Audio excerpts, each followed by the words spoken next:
To all my black folk, y'all need to stand back and stand by. We're gonna let the Latinos go in first. We're gonna let the Asians go in. We're gonna let the white women go in. We're gonna let the Indians and the Native Americans go in. We're gonna let every other group go in. Because what I'm finding is you can't even politically spar with a lot of these individuals. They don't value your opinion. I was told to shut up the other day, and all I simply said was, you made a big mistake with your political choices, because your family members are on the run. People you are actually physically related to are on the run. Not like distant, like fifth cousins that just happen to have the same last names. No, your family is on the run. You made a mistake. And I was like, look, I don't hold that against you, but like, what are you gonna do? What are you gonna do? Somebody from across the room that wasn't even involved in the political spar was like, hey, shut up. And it was in that moment that I realized, you're right. First, you can go suck one for telling me to shut up as an adult. But you know what? You're right. You guys can take care of this shit on your own. You can clean this mess up on your own. So, hey, to all black people, stand back, stand by. I'm not even fucking with it. I'm hands off. Now we gonna do what we need to do in the shadows. We're gonna do what we need to do. We're gonna move quietly. We're gonna unite quietly.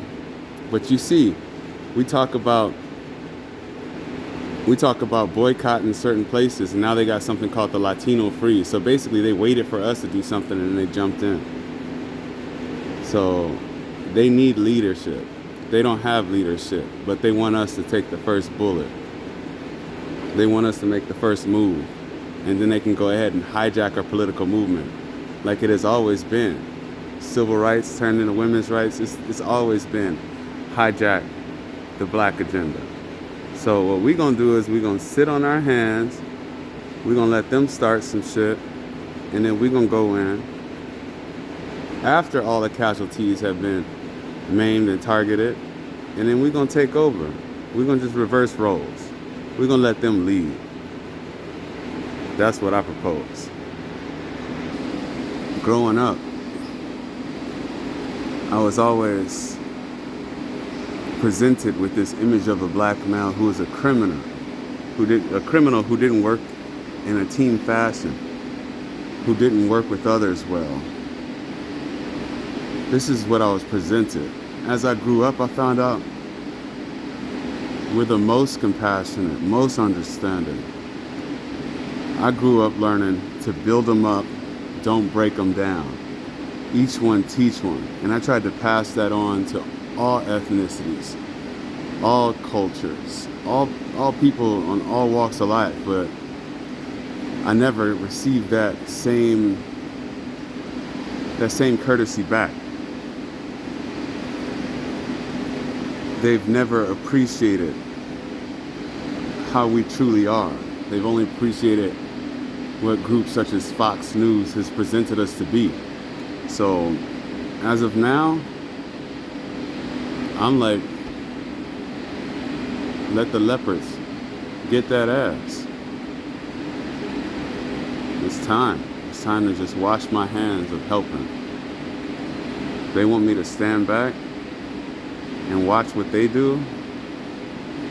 Let me see what it is then. You feel me? So I'm tired. I'm just gonna look after mine the way they look after theirs. Ain't nobody coming to save them. They can't even save themselves. But it's gonna be nice to see them try. And as far as well, you're a casualty as well. We've always been a casualty. You think this shit is gonna affect my day-to-day? Huh? I have always been a casualty. There's never been a time in my life when I see the police and I don't flinch. Not never. Because if they look at me, potentially they're going to stop me and go fishing. I don't know if you guys know about police fishing, but in my life, they have always went fishing. So be prepared. Because now y'all about to go through it tenfold. Be ready.